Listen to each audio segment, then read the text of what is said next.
Bonjour à tous, bienvenue à ce webinaire, à ce webinaire qui porte sur la présentation Connaître la Chine en Afrique.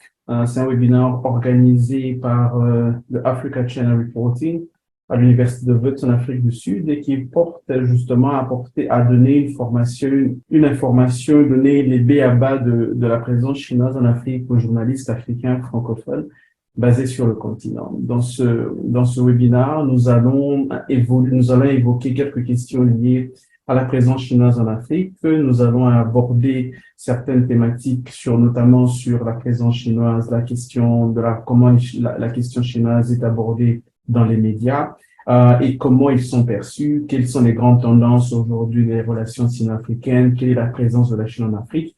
Ce sont les questions que nous allons aborder dans ce webinaire aujourd'hui. Et donc, je remercie tous les participants qui sont là, qui nous suivent un peu de partout et qui sont présents. Donc, n'hésitez pas, durant la présentation, de laisser vos questions dans le box Q&A et puis bien dans le chat, de laisser vos questions ou commentaires et j'y reviendrai à la fin pour pouvoir les aborder, pour pouvoir avoir ces discussions autour de cette thématique. Donc, n'hésitez pas, je sais qu'il y a des journalistes qui sont là, qui sont présents et qui ont certainement déjà eu à traiter de la question chinoise sur le continent. Et donc, n'hésitez pas du tout à pouvoir participer, à pouvoir donner des commentaires et aussi à pouvoir partager de votre expérience lorsqu'il s'est agi justement de la question de couvrir la Chine en Afrique. Et donc, sur ce, je vais commencer ma présentation. Je vais partager mon écran, directement commencer ma présentation. Donc, je me présente, je m'appelle Christian Géraud, Christian Géroneima, je suis de République démocratique du Congo. Je suis l'éditeur francophone du China Global South Project. C'est un média en ligne qui couvre la présence chinoise dans l'hémisphère sud et le Global South en général. Et donc, on avait commencé comme China Africa Project et puis on s'est élargi sur le Global South. Donc, nous couvrons l'actualité chinoise en Afrique, en Asie du Sud-Est, en Amérique latine, et nous couvrons les différentes thématiques de la Chine dans ces pays-là, les questions de développement, des financements, sécurité, toutes ces questions-là, politiques, géopolitiques, ressources naturelles, ce sont les thématiques que nous abordons dans le China Global South Project. Et moi, je suis en charge de la section francophone, je suis l'éditeur francophone, je suis moi-même un analyste et un observateur de la Chine en Afrique sur les thématiques de géopolitique, de politique, de gouvernance, mais aussi et surtout les questions des ressources naturelles, les questions des minerais stratégiques, pas de façon spécifique, mais de façon générale, les questions des ressources naturelles.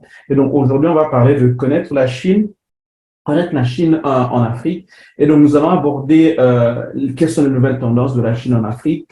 La Chine en Afrique, c'est dans la nouvelle configuration géopolitique avec les changements qui se font au niveau international. Comment la Chine, quelle est la place de l'Afrique dans les relations dans les relations Chine-Afrique dans ce contexte-là? Et la Chine dans les médias en Afrique, comment la Chine est perçue, comment la Chine est couverte et quelles sont les différentes thématiques qui sont autour de la Chine en Afrique dans les médias. Et ça sera divisé en deux grandes parties. Les deux premières nouvelles tendances, c'est la Chine dans la configuration géopolitique en une partie et les deux dernières thématiques dans la seconde partie.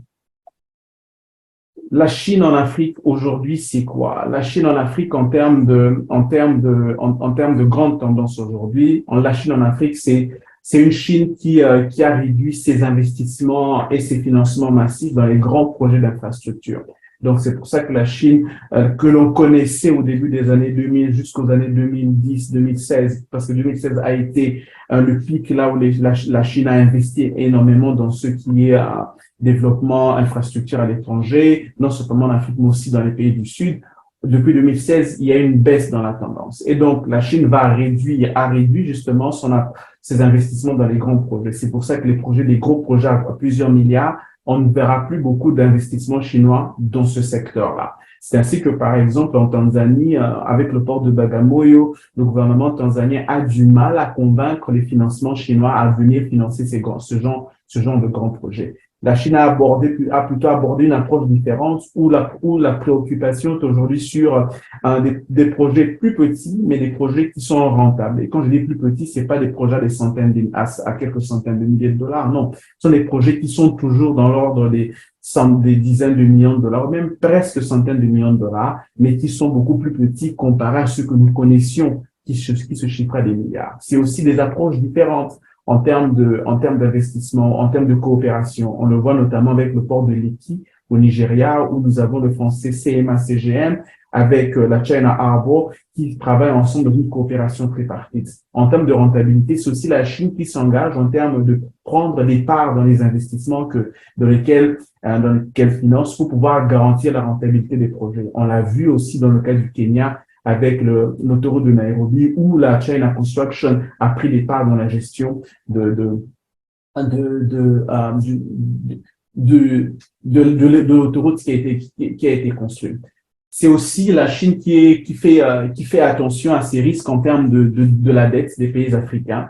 C'est plusieurs difficultés aujourd'hui. Plusieurs pays africains ont des difficultés en termes de dette parce qu'ils ont accumulé beaucoup de dettes. Et là, je vais aller un peu plus en détail un peu plus tard pour que vous compreniez que c'est pas toujours tel que c'est perçu, tel que c'est compris que la Chine soit responsable de la crise de la dette que les pays africains connaissent. La Chine, c'est aussi une Chine-Afrique, c'est aussi un commerce en croissance. 2022, ça a été une nouvelle croissance à 282 milliards de dollars d'échanges économiques entre la Chine et les pays africains, mais que le chiffre ne vous trompe pas, c'est un commerce encore très largement déséquilibré en faveur de la Chine. Des mécanismes sont en train d'être mis en place pour pouvoir justement rééquilibrer cette balance-là. Depuis 2022, on l'a vu, on verra à quelle mesure jusqu'à quelle proportion ces mesures vont être efficaces à rééquilibrer les échanges entre la Chine et l'Afrique. C'est aussi les ressources naturelles, évidemment. C'est les minerais stratégiques, mais c'est une Chine qui s'est un peu éloigné du pétrole. Avant, c'était le pétrole avec l'Angola, le Nigeria, le Soudan. Aujourd'hui, ce n'est que moins de 10% que le pétrole que le pétrole que consomme la Chine vient d'Afrique. La grande partie vient aujourd'hui du Moyen-Orient, en Iran, en Arabie Saoudite, etc. C'est aussi un engagement politique croissant en Afrique avec de plus en plus d'engagement avec les partis politiques africains, ce qu'on appelle la diplomatie de parti en Chine, où le Parti communiste s'engage dans des relations avec les partis politiques sur le continent. Et très généralement, c'est avec les partis politiques qui sont au pouvoir. On l'a vu récemment avec la venue au pouvoir du nouveau régime au Kenya où le Parti communiste chinois a envoyé une nouvelle délégation pour rencontrer le nouveau parti politique au pouvoir. C'est juste pour renforcer. On le voit aussi avec la mise en place de la Julius Nyerere Academy qui a été financée par le Parti communiste chinois. Et cette académie vise à former les leaders politiques d'Afrique orientale. De 6 pays, nous avons le Kenya, la Tanzanie, le Mozambique, le Zimbabwe, la Namibie. Et nous avons déjà eu une première session en juillet dernier où des leaders des partis politiques de ces pays-là, de ces partis au pouvoir, ont été formés là-bas. C'est aussi ça, c'est une Chine qui essaie d'étendre son influence politique, qui essaie de créer de connexions politiques avec les régimes et les partis au pouvoir sur le continent africain. Et donc, en termes de dette, l'un des très grands sujets qu'on aborde quand il s'agit de la Chine en Afrique, c'est la dette aujourd'hui. Parce que la question, c'est de savoir quel est le rôle qu'aujourd'hui va jouer la Chine en matière de dette sur le continent africain. Et voici quelques chiffres déjà à garder en esprit. En termes de dette extérieure, la dette extérieure de l'Afrique s'élève à peu près à 700 milliards de dollars américains. Ce sont les chiffres de 2022. La Chine représente que 12% de la dette extérieure du continent africain et 35% du gros de la dette revient à des créanciers occidentaux. Les fonds d'investissement, les pension funds qui sont basés aux États-Unis, en Angleterre et dans les pays européens. C'est eux et les créditeurs privés qui détiennent le gros de la dette africaine comparé aux 12% que la Chine détient sur tout le continent africain. En termes de dette, toujours, les taux d'intérêt que les Chinois offrent sont inférieurs comparés aux taux d'intérêt que ces créditeurs privés accordent aux pays africains. Ce qui fait qu'ils ont quand même un rôle et un impact assez grand aujourd'hui dans dans le poids et dans la crise de la dette que plusieurs pays africains connaissent aujourd'hui, dans le cas de la Zambie, du Ghana, de l'Éthiopie, et peut-être dans d'autres pays que nous verrons certainement à la fin de cette année 2023. D'ici 2028, un Debt Justice, une ONG britannique, prévoit ce que 35% du service de la dette 35% qui sera du service de la dette va être consacré aux créanciers privés, les créanciers occidentaux, et 19% à des créanciers chinois. C'est pour dire que c'est pour vous démontrer encore davantage combien les bailleurs de fonds occidentaux ont un poids réel sur la crise de la dette en Afrique. En termes d'annulation de la dette, oui, la Chine a annulé des prêts sans intérêt pour 17 pays africains. Quand ça a été fait l'année passée, il y a eu beaucoup d'annonces qui ont été faites autour de ça. La Chine a beaucoup communiqué dessus, mais en réalité, ça ne représente pas grand-chose parce que la dette en question ne représente rien comparé aux centaines de milliards de dollars que doivent plusieurs pays, que doivent plusieurs pays africains à la Chine. Donc, nous parlons de l'ordre de quelques centaines de millions de dollars comparé au gros du milliard. Aujourd'hui, en Afrique, en termes de dette, les pays à observer qui sont en crise réelle, c'est la Zambie, l'Éthiopie et le Ghana, qui aujourd'hui sont dans une crise dans une crise profonde. La Zambie et le Ghana ont déjà, comme on dit en anglais, fait default sur le paiement de leurs dettes. La Zambie est dans un processus de restructuration de sa dette. Et dans le cas spécifique de la Zambie, par exemple, la Chine détient le tiers de la dette extérieure de la Zambie, ce qui est assez énorme, et ce qui fait que la Chine joue un rôle essentiel dans le processus d'allègement de la dette zambienne. Et c'est là, quand je parle ici de réforme du financement international, c'est que la Chine pose aujourd'hui des conditions à laquelle s'opposent la Banque mondiale et le FMI pour pouvoir adopter pour pouvoir participer à l'allègement de la dette zambienne. En bref, la Chine demande à ce que désormais les institutions de Bretton Woods, la Banque mondiale et le FMI aussi acceptent de faire des pertes sur les prêts qu'elles accordent aux pays comme la Zambie et le Ghana. Dans le cas du Ghana, c'est une autre histoire parce que la Chine ne détient qu'un dixième de la dette extérieure du Ghana. Mais dans le cas de la Zambie, c'est particulier. La Chine a quand même un poids réel à jouer à ce niveau-là. Et donc, depuis, les blocages sont là sur le cas de la dette zambienne. La Banque mondiale et le FMI ne veulent pas, évidemment, et les pays occidentaux ne veulent pas bouger de leur position. La Chine aussi ne veut pas bouger de sa position où elle dit, je tiens à ce que la Banque mondiale aujourd'hui accepte de faire des pertes sur les prêts qu'elle a accordés aux pays, dans les pays du Sud. Aujourd'hui, ça semble beaucoup plus un conflit de principes et de la Chine de vouloir reformer le système de financement international. Il y a quelques jours, elle a fait des concessions sur le cas du Sri Lanka pour donner son accord. Mais encore là, les détails concernant l'allègement de la dette du Sri Lanka et du rôle qu'elle va jouer sont encore à reconnaître. Elle n'a pas encore rendu ça public. Et donc, du côté zambien, on observe pour savoir si la Chine fera la même concession pour sa situation. Au niveau du Ghana, c'est pas très sûr parce que la Chine n'est que un créancier très accessoire par rapport aux autres banques privées extérieures.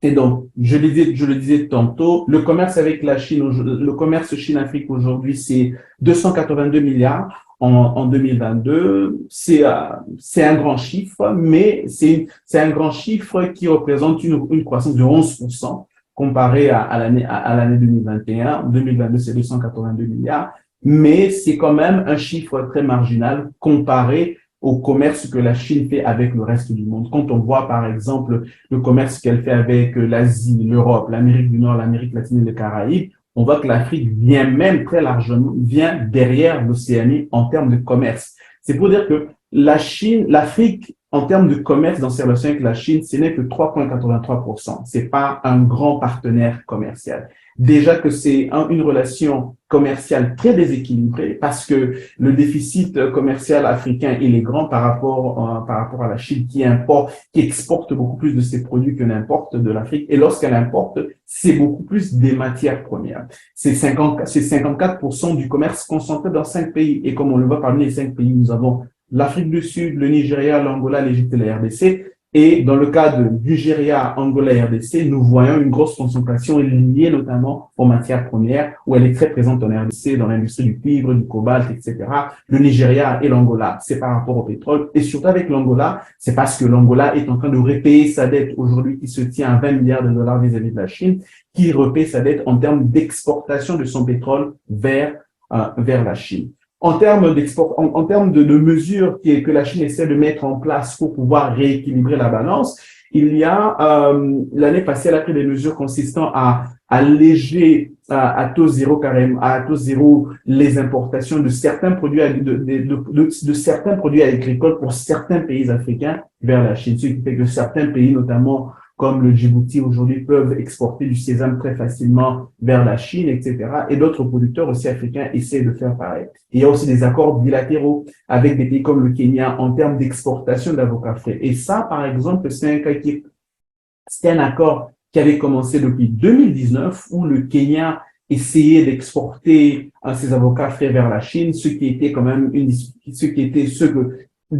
une approche à laquelle Pékin s'opposait, quoi. Donc, avec le temps, à plusieurs années de négociations, c'est en 2022 finalement que les premières exportations d'avocats frais de la Chine, du Kenya vers la Chine se sont faites. Et puis depuis, c'est une exportation en croissance. Mais le travail reste encore assez énorme pour pouvoir combler ce gros déficit de plusieurs dizaines de milliards de dollars qui penche en défaveur du continent africain. On voit aussi une forte présence des provinces chinoises qui sont de plus en plus impliquées dans les relations commerciales Chine-Afrique. Ici, il y a deux provinces qui jouent un rôle central, la province du Zhejiang et la province du Hunan, qui multiplient des forums commerciaux Chine-Afrique. Rien que l'année passée en 2022, il y a eu près de 6 forums commerciaux dans la ville de Hunan, dans la ville de Changsha, qui est la province du Hunan, sur les commerces entre la Chine et l'Afrique. Et donc, il faudra s'attendre très certainement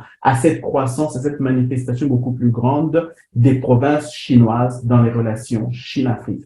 Il y a d'ailleurs le Addis Abeba Changsha Cargo qui est mis en place. C'est une sorte de pont aérien, de ligne aérienne cargo spéciale qui permet aujourd'hui de relier les produits d'Afrique en passant par Addis Abeba en Éthiopie et directement sur Changsha. Et de là, il y a un chemin de fer qui permet aussi justement de pouvoir entrer beaucoup plus dans les autres territoires chinois. Et ça démontre à quel point il y a une multiplication d'acteurs chinois sur le continent africain où on ne verra plus simplement le gouvernement central à Pékin, mais on verra aussi des gouvernements provinciaux, des entreprises provinciales qui vont de plus en plus être présents sur le continent. Lors du dernier FOCAC, on avait vu comment il avait été encouragé aux entreprises privées chinoises d'être de plus en plus visibles sur le continent africain et de pouvoir être présents. C'est aussi là une autre tendance, une nouvelle tendance de la Chine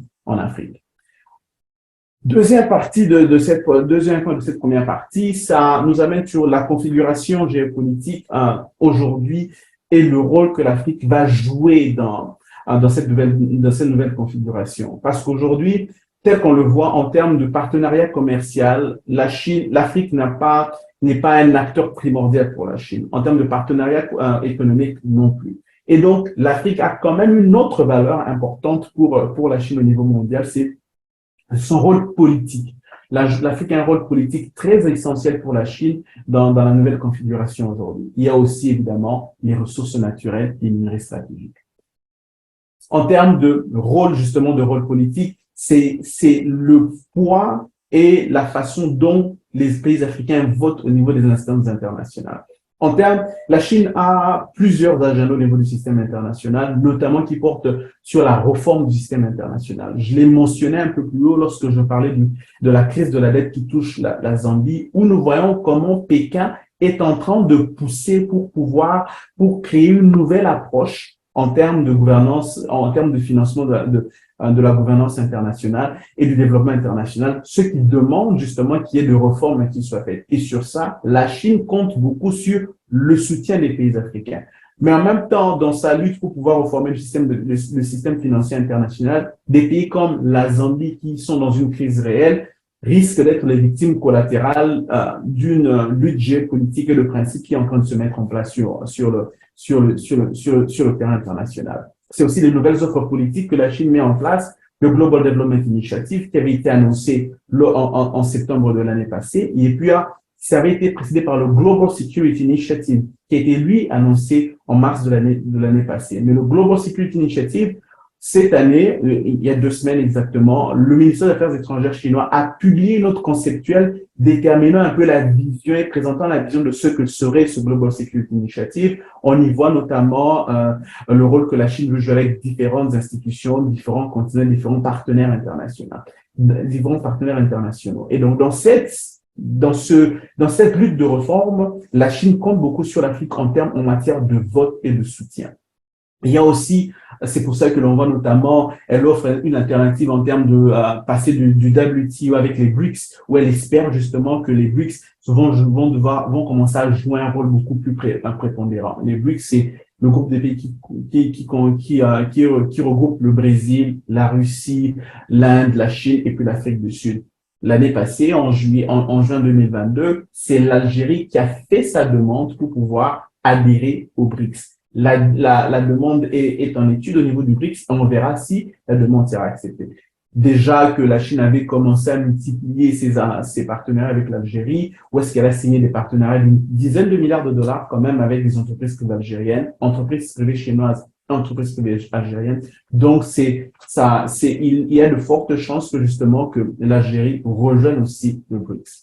En termes de soutien dans les institutions internationales, la Chine compte sur les pays africains lorsqu'il s'agit de voter des questions essentielles, notamment sur les droits de l'homme, etc. C'est pour ça qu'on a vu comment les pays africains votent lorsqu'il s'agit, par exemple, de la question des Ouïghours en Chine, comment les pays africains ont tendance soit à s'abstenir, soit à voter pour les positions chinoises. C'est aussi ça, c'est vraiment ça l'un des éléments essentiels du rôle politique que l'Afrique joue par rapport à la Chine au niveau international. C'est aussi le soutien que la Chine apporte à la politique de la Chine unique. On se souvient l'année passée lorsque Nancy Pelosi a visité Taïwan, combien plusieurs gouvernements africains ont publié des communiqués condamnant la visite et soutenant la politique de la Chine unique, rappelant que Taïwan appartient à la Chine. C'est là un peu le cœur même de l'importance que l'Afrique représente aujourd'hui pour la Chine au niveau international. C'est un vivier de voix politique et de soutien politique pour les réformes et les positions que la Chine tient à porter au niveau international. La Chine, c'est aussi minerai stratégique. Minerai stratégique en plusieurs points. Minerai stratégique non seulement en termes de transition énergétique, mais aussi stratégique par rapport à ses propres intérêts économiques et politiques.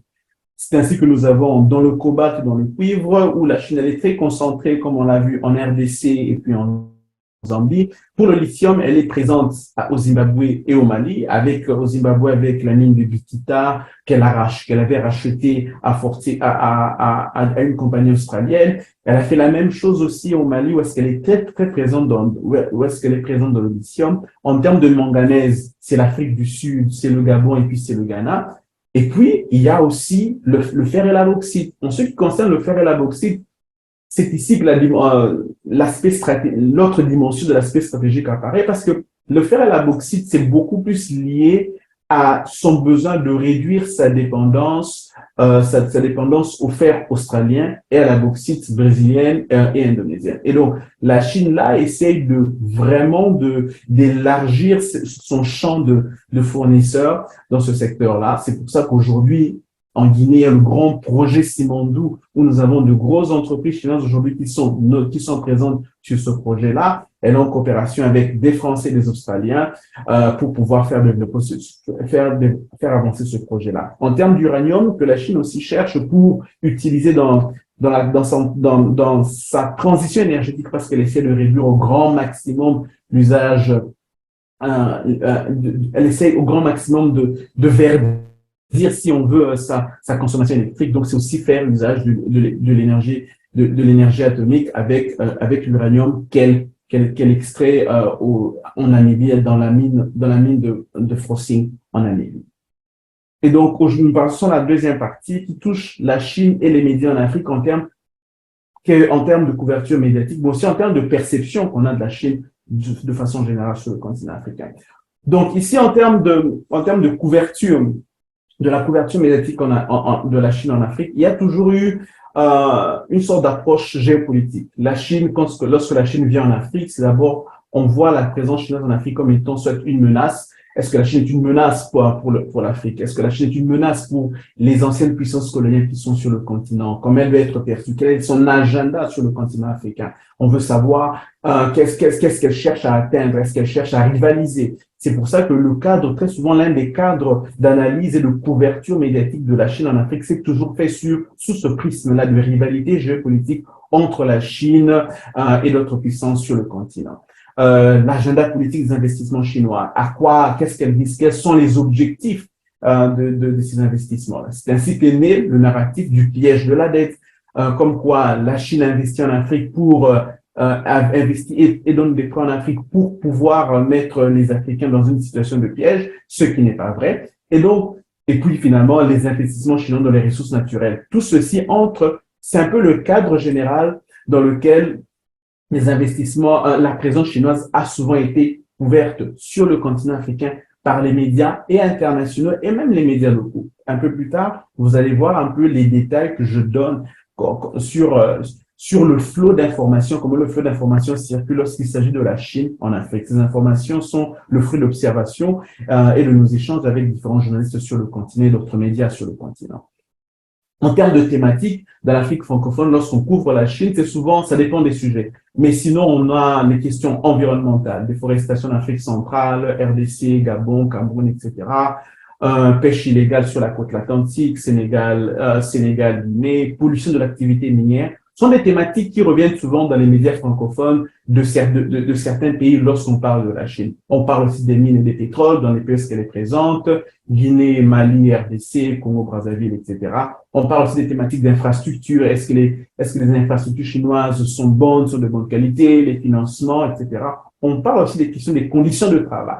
Et donc, c'est souvent ça les thématiques que l'on remarque lorsqu'il s'agit de la couverture médiatique de la Chine en Afrique francophone. En Afrique anglophone, c'est différent parce que l'engagement de Pékin dans l'Afrique anglophone est tout aussi différent. Bien qu'on voit aussi les questions notamment de pollution, notamment lorsqu'on parle du cas du Zimbabwe, lorsqu'on parle aussi peut-être du cas de la Zambie, mais de façon générale, c'est une question qui touche aux finances, aux conditions de travail, etc. On l'avait avec Kwame en Afrique du Sud.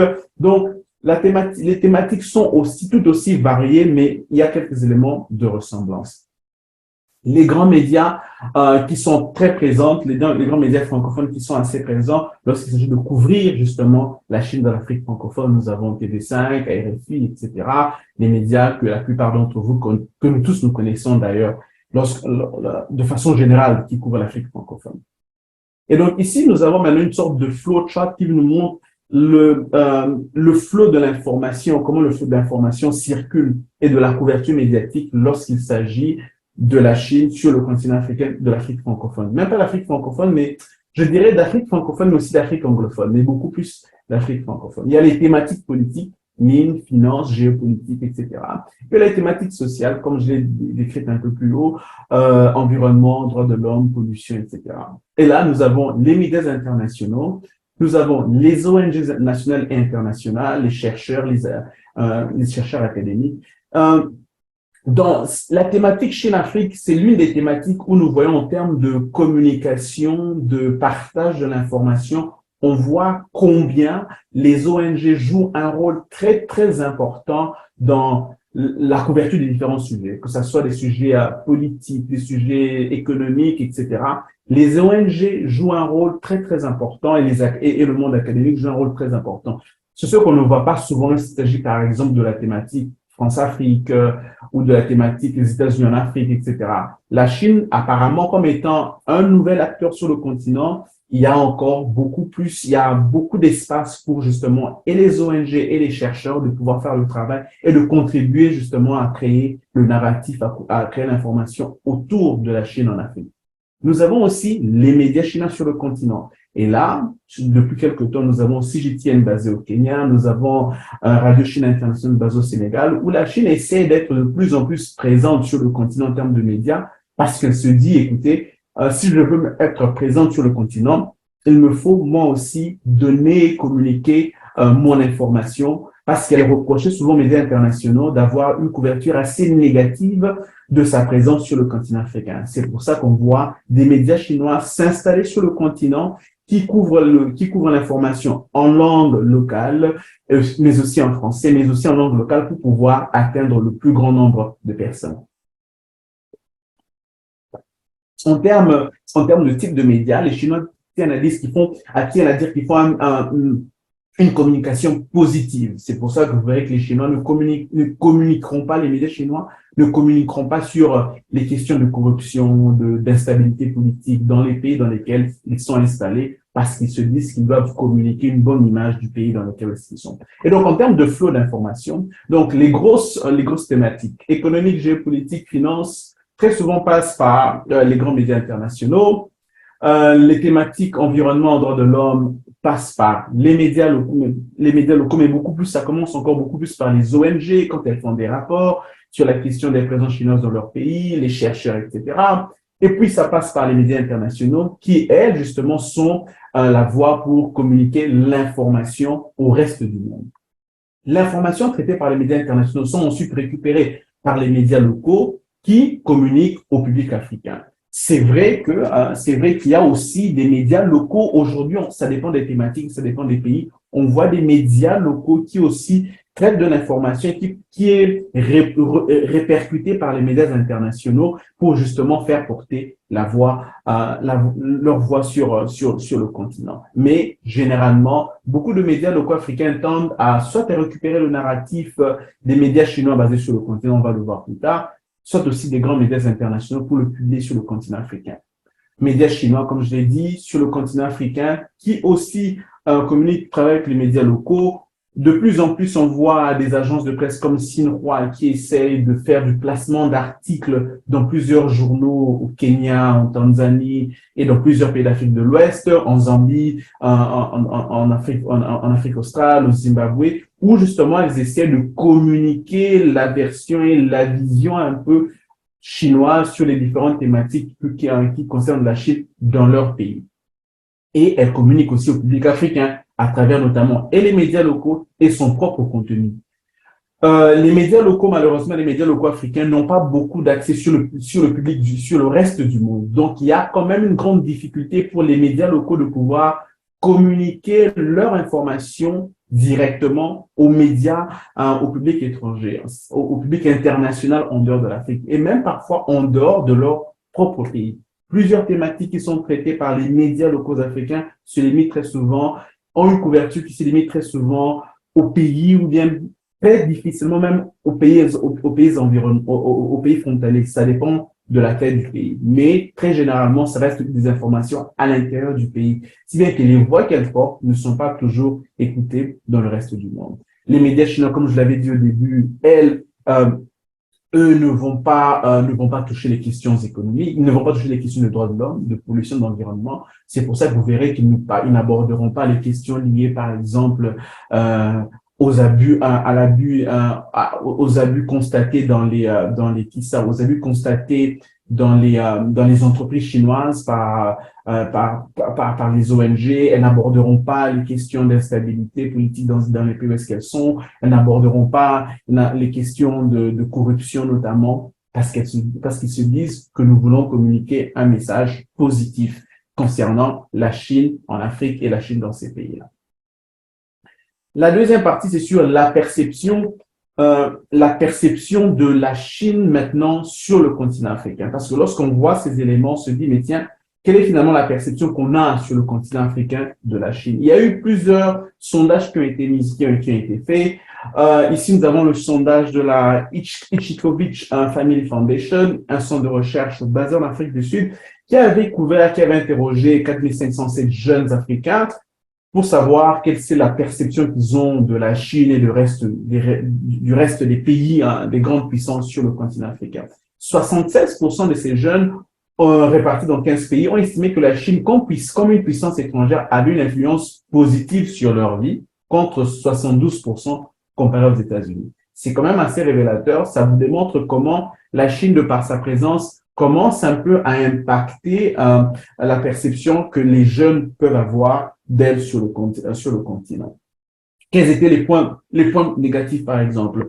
Les points négatifs sur lesquels, concernant la présence chinoise, c'était les compagnies chinoises, et surtout en termes de ressources naturelles, les compagnies chinoises prennent les ressources et repartent chez elles sans qu'il y ait compensation pour le continent africain. Les compagnies chinoises exportent la main-d'œuvre, importent la main-d'œuvre et viennent avec leurs travailleurs. Ça ne crée pas de l'emploi, ça ne crée pas de l'emploi en Afrique. Les investissements chinois sont assez limités. Ils ne sont pas très diversifiés dans différents secteurs.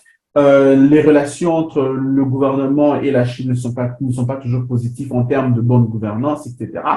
Ce sont là les quelques éléments négatifs que les jeunes ont constatés concernant l'influence chinoise dans leur pays. Les éléments positifs, ça touche sur notamment l'accessibilité des produits chinois, c'est moins cher.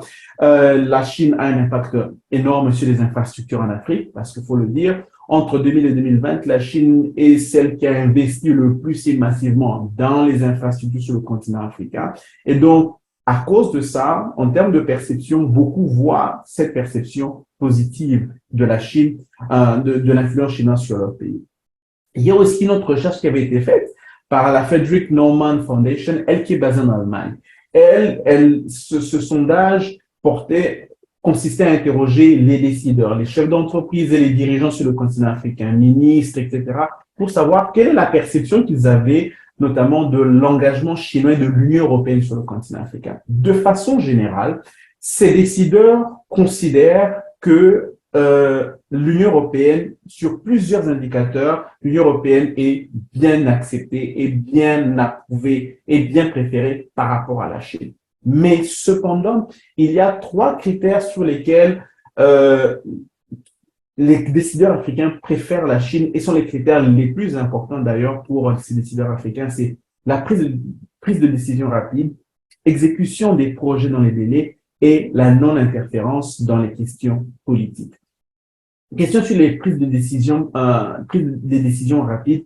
Nous savons comment plusieurs décideurs africains se tournent vers la Chine lorsqu'il s'agit de financer certains projets. Et donc, ils savent qu'en termes de financement, se tourner vers Pékin, c'est beaucoup plus facile parce que la décision est prise rapidement. Lorsque la Chine annonce qu'elle va donner 2 milliards de dollars à un pays, très généralement, le décaissement se fait rapidement. Alors que lorsque c'est l'Union européenne, ça passe par une série de procédures qui est tellement longue, qui fait que pour certains dirigeants africains, c'est pas très avantageux pour eux. Parce qu'il ne faut pas perdre en esprit que certains dirigeants africains se tournent notamment vers la Chine pour avoir les financements pour leurs projets d'infrastructure lorsqu'il s'agit des périodes préélectorales, des périodes électorales, etc.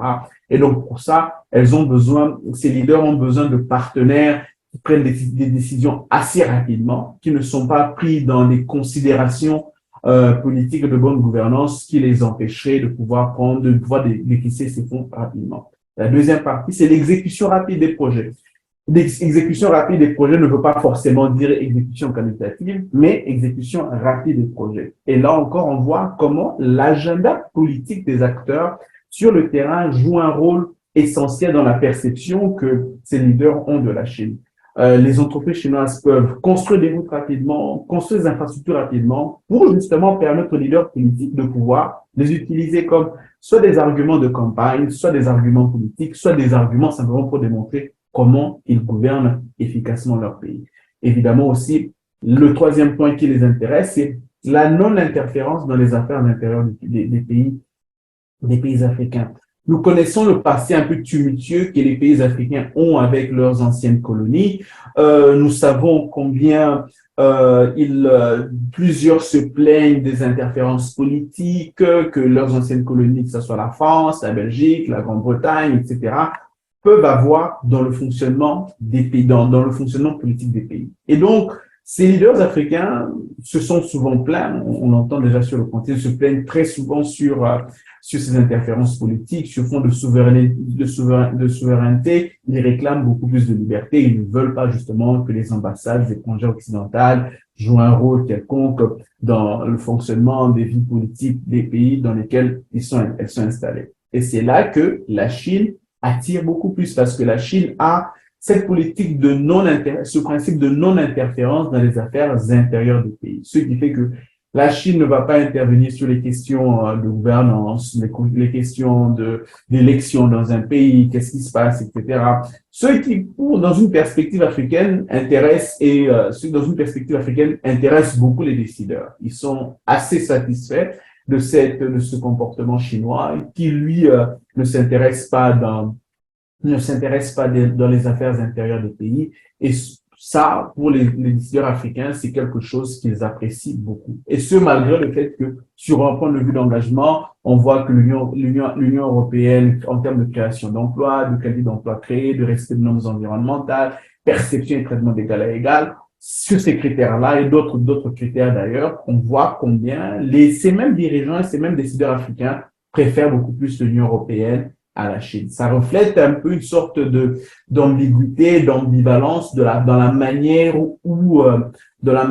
dans la perception que l'on a sur le continent que l'on a de la Chine. Et ça dépendra aussi des acteurs. Il y a aussi Afrobaromètre qui lui a fait un sondage en termes d'influence, de perception de l'influence de différents pays en Afrique.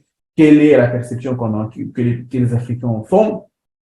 La Chine est perçue positivement par 63% d'interrogés sur le continent. Elle vient au devant des États-Unis et d'autres puissances régionales. Elle vient aussi bien au devant des anciennes puissances coloniales et de la Russie. Ça, c'était entre 2019 et 2021. Il y aura un autre sondage qui sera fait très certainement et nous verrons certainement encore beaucoup plus de tendances qui vont se manifester. Ces trois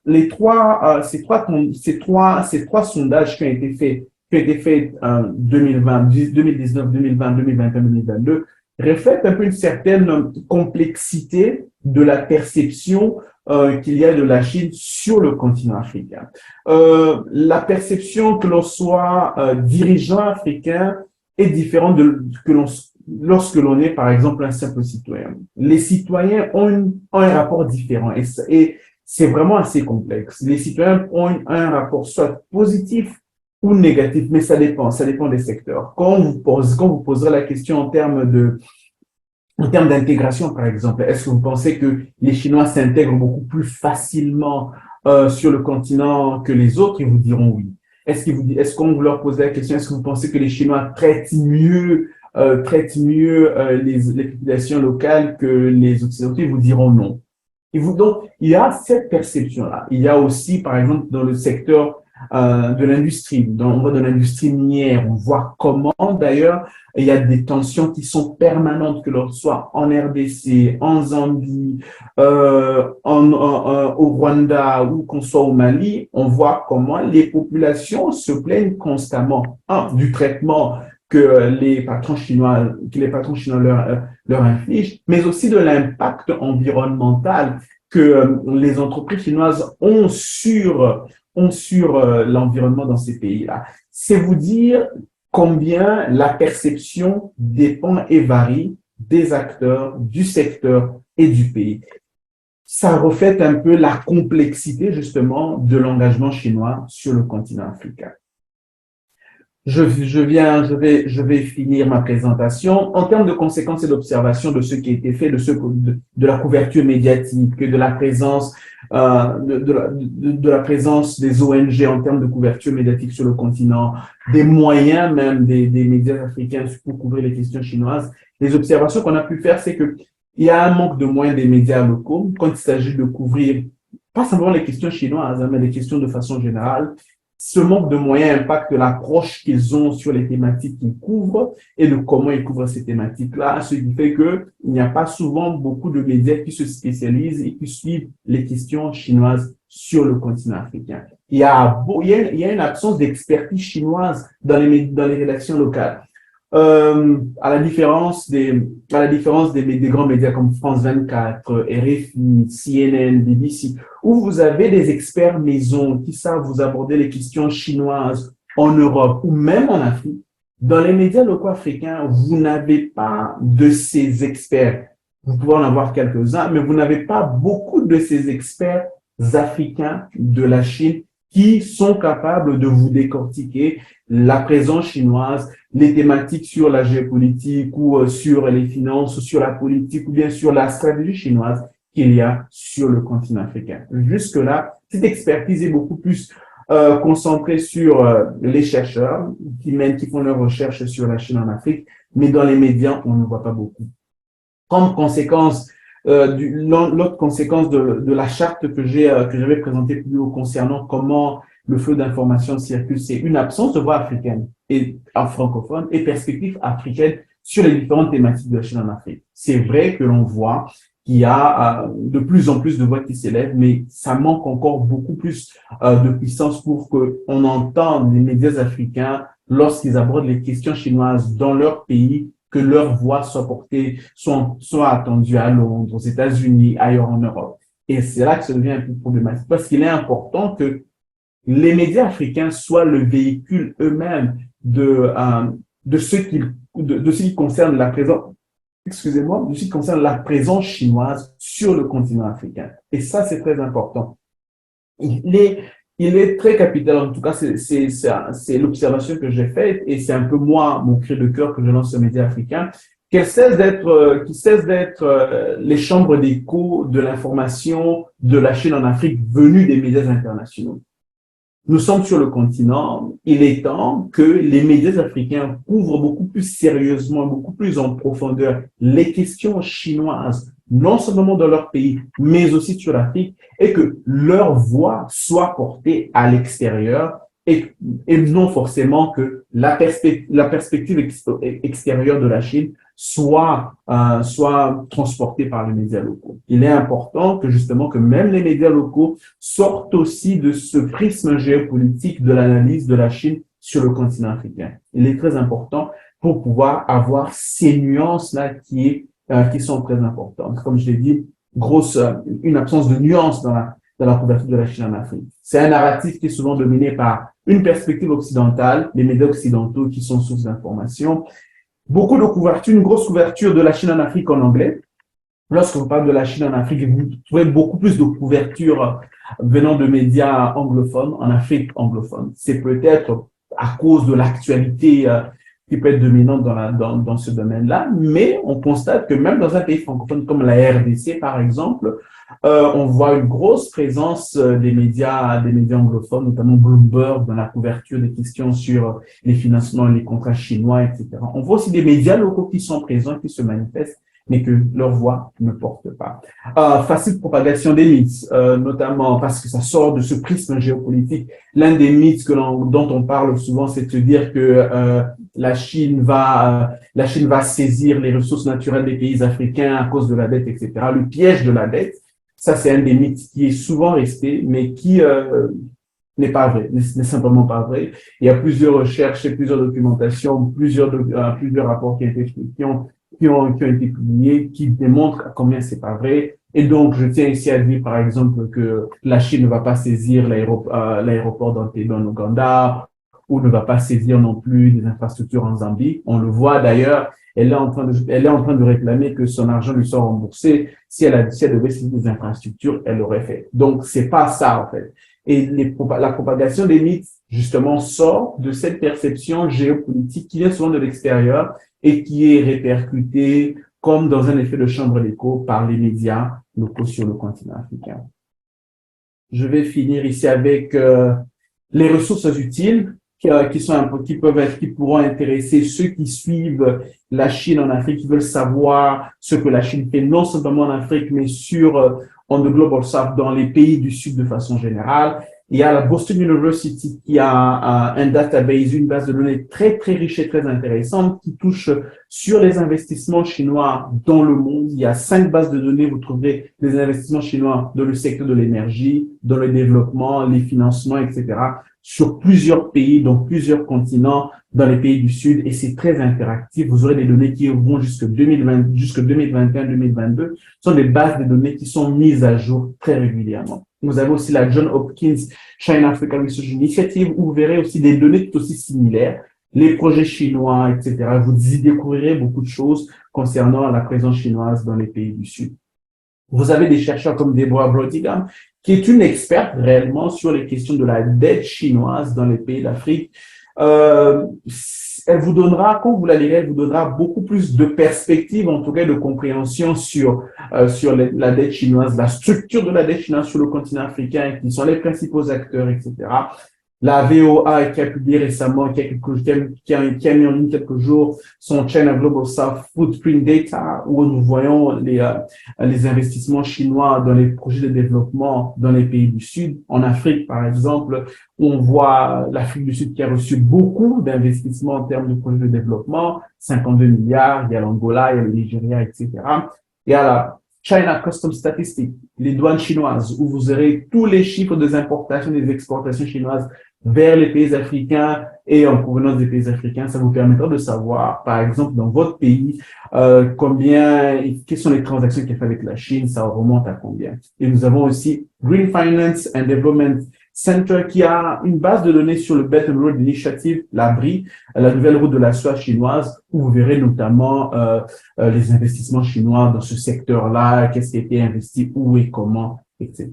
Et puis, évidemment, vous avez le China Global South Project, notre média, lui, qui couvre, comme je dis, la Chine dans l'hémisphère sud. Nous suivons et nous couvrons un peu toute l'actualité chinoise et toute l'actualité de l'engagement chinois dans cette partie du monde. Nous essayons de couvrir autant que possible avec des médias partenaires avec qui nous travaillons pour savoir ce que la Chine fait. Nous produisons des analyses nuancées sur la Chine en Afrique, pour justement en Afrique et dans les pays du Sud, pour pouvoir permettre aux différents participants, à ceux qui nous suivent et à ceux qui sont abonnés d'avoir une perspective beaucoup plus large et beaucoup plus nuancée de la Chine en Afrique. Et donc voilà, c'était là mon dernier stade. Je vous remercie pour votre participation et d'avoir été présent à ce webinaire. Je vois qu'il y a eu des questions. Je vais essayer de les ouvrir pour voir. Voilà, je vois. OK. On va arrêter la présentation. Donc voilà. Merci beaucoup pour votre participation. Il y a quelques questions, voilà, notamment sur la question de Mégane Valère Soussou. Je suis Mégane, journaliste spécialisée des questions de santé et d'environnement au Bénin. Si les médias chinois ne communiquent pas sur les faits de corruption, n'est-ce pas deux poids, deux mesures? Pensez-vous que la collaboration des médias chinois implantés en Afrique avec les médias locaux peut être fructueuse quand on ne veut pas mettre le couteau dans la plaie? Les médias chinois d'ailleurs sont tous des médias, comment on appelle ça, des médias d'État, Xinhua, Radio Chine Internationale, qui sont présents sur le continent. Ces médias chinois, de façon générale, comme je l'ai dit, ils ont tendance à se dire, on ne va pas faire ce qui dit de la mauvaise communication, non seulement de la Chine, mais aussi du pays dans lequel on est présent. C'est une approche qui est très discutable, en fait, parce que certains disent que les médias doivent jouer le rôle de pouvoir communiquer sur ce qui va et ce qui ne va pas. Les médias chinois vous disent, on ne communique pas sur ce qui ne va pas parce que les médias occidentaux font déjà cette partie-là. Parce qu'il y a souvent cette plainte que l'on reçoit des journalistes, de la population africaine de façon générale, comme quoi les médias occidentaux, lorsqu'ils parlent de l'Afrique, c'est toujours en négatif. Comment les choses vont mal, ce qui ne va pas, etc. Mais très rarement en positif. Et donc, la Chine, elle se dit, je vais de l'autre côté du spectre et moi, je vais parler beaucoup plus positivement de ce qui se passe. Ils appellent ça du positive journalism, comme ils disent, non pas critical journalism. Maintenant, en termes d'impact, est-ce que c'est bon, est-ce que c'est mauvais? Et c'est là, justement, là que le rôle que doivent jouer les médias africains, doivent être les acteurs qui déterminent le cadre normatif et de coopération qu'ils ont avec les médias chinois. Si vous laissez les médias chinois aussi aller dans leur propre narratif, ils n'aborderont jamais les questions de corruption dans lesquelles leurs entreprises peuvent être impliquées. Ils n'aborderont jamais les questions de pollution de l'environnement dans lesquelles leurs entreprises sont impliquées. Ils n'aborderont jamais des questions liées, par exemple, à la pêche sauvage illégale que l'on voit sur les côtes atlantiques. C'est là qu'il revient la responsabilité justement des médias africains de pouvoir faire le travail, de créer les conditions, de dire c'est nous qui imposons le cadre normatif dans lequel nous travaillons et nous échangeons avec les médias chinois. Okay. Can Christian tell us China by African media based in China if all if they correspondent in Beijing or any other important city? Donc, en termes de présence médiatique, en termes de présence médiatique africaine en Chine, il n'y en a pas beaucoup. Il n'y en a pas beaucoup. Il faudra d'ailleurs que je vérifie parce qu'à la dernière fois que j'avais fait, il n'y en avait pas beaucoup. Et donc, ce qui fait que, en termes de couverture, que je comprenne bien justement, il n'y en a pas beaucoup. Donc, ce qui fait que la couverture des médias, la couverture de l'Afrique en Chine est toujours faite par les médias chinois. Elle n'est pas faite par les médias africains qui n'y sont pas présents et qui ne communiquent pas beaucoup là-bas. La Chine, c'est un marché où les gens communiquent, ils communiquent en chinois plus qu'en anglais. Pas beaucoup d'ailleurs en anglais, en chinois. Donc, la présence médiatique africaine n'est pas sentie, n'est pas présente dans le marché chinois. Training, la question en training, can you tell us if China government organized media training for African media? Oui. Le gouvernement chinois organise beaucoup de formations pour les médias africains. Des formations où ils amènent des journalistes africains généralement pour voir ce qu'ils font en Chine, comment ça se passe. Mais aussi, ils utilisent les médias africains dans ces formations pour leur montrer un peu comment la Chine a transformé la Chine. Donc, ce qui fait qu'il y a beaucoup de parts je dirais, de tourisme. Vous poserez la question à beaucoup de journalistes africains qui ont été en formation en Chine. Lorsqu'ils ont été en Chine, on les a fait voyager dans plusieurs villes, dans plusieurs régions. On leur a communiqué comment la Chine avait transformé le pays, comment le Parti communiste avait transformé le pays, comment le gouvernement avait une influence positive sur le fonctionnement du pays. C'est beaucoup plus dans la perspective de leur dire, écoutez, lorsque vous rentrez chez vous, que vous soyez les premiers ambassadeurs qui communiquaient sur le côté positif de la Chine. Et d'ailleurs, on l'a vu beaucoup, je crois que c'était même en Guinée, j'oublie le nom du journaliste, il y a ceux qui, quand ils reviennent, ils deviennent réellement des acteurs de la communication chinoise sur le continent. Ils portent beaucoup le message de la Chine, comment la Chine est positive, comment le Parti communiste chinois a transformé la Chine. On ne trouve pas simplement ça uniquement dans les médias, mais aussi parmi les chercheurs africains qui ont certains ont des penchants pour la Chine et d'autres non. Mais voilà un peu comment la Chine aussi essaie d'influencer les médias africains à travers ces formations. Et ces formations, c'est aussi pour leur montrer un peu ce qu'ils font, le matériel que les médias chinois ont, etc. C'est un peu une sorte de démonstration de puissance que des médias chinois et du côté positif de la Chine. Yes, je vais partager la présentation. I'm gonna have a presentation à la fin pour savoir un peu, pour avoir tous les éléments que j'ai partagés durant ce webinaire. Donc voilà, c'est un peu ça les questions qu'on a eues jusque-là. Je ne sais pas s'il y a d'autres questions. Bongiwe, I don't see if there is any other questions. So I think, let me check. It was Q&A. Yes, I think, yes. I answered all the questions. Okay. Yes, il y a un commentaire. Yes, la langue continue à être une barrière dans la couverture des relations Chine-Afrique en Afrique francophone. Et là, c'est vraiment une véritable difficulté. Je suis personnellement en train de mener une recherche sur ce que sont devenus les étudiants africains qui ont fait la Chine entre les années 2000 et 2020. Les chiffres nous donnent il y a à peu près 600, 700 000 étudiants africains qui ont étudié en Chine durant cette période-là. Je mène une recherche pour savoir ce qu'ils sont devenus depuis qu'ils ont quitté la Chine. Est-ce qu'ils sont aujourd'hui impliqués dans les relations Chine-Afrique? Est-ce qu'ils travaillent dans les médias? Est-ce qu'ils travaillent dans les structures du gouvernement? Est-ce qu'ils sont vraiment des acteurs de la Chine, d'Afrique d'aujourd'hui?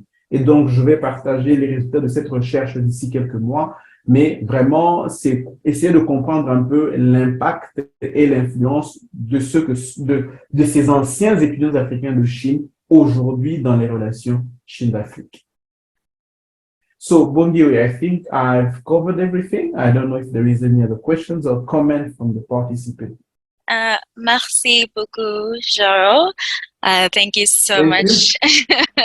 Thank you for the presentation. Thank you to the China Global South Project for this collaboration with the Africa-China Reporting Project. It is indeed a great resource that you have imparted with us today to be providing capacity development and informing our researchers and our journalists throughout our network on knowledge on China, particularly as it relates and engages in African countries. So we truly appreciate your time and your expertise and your knowledge, and we will carry on with this imparting of skills and information to our journalists and our researchers. So from the Africa-China Reporting Project, we'd like to thank you, Juro, once again, and thank our attendees for your time and your participation with our speaker. And we are very hopeful that this resource will remain useful as it's going to be shared on our website and social media platforms as we continue to engage these kinds of dialogues and understandings on the changing engagements of China and Africa. So with that, I think we have responded to all the questions that have been presented by our attendees, and we will be sharing the presentation along with the recording on our website and social platforms. So you can look out for that. Thank you once more, Juro. Merci beaucoup. Thank you for having me and for the participants to be there today. Thank you. Thank you.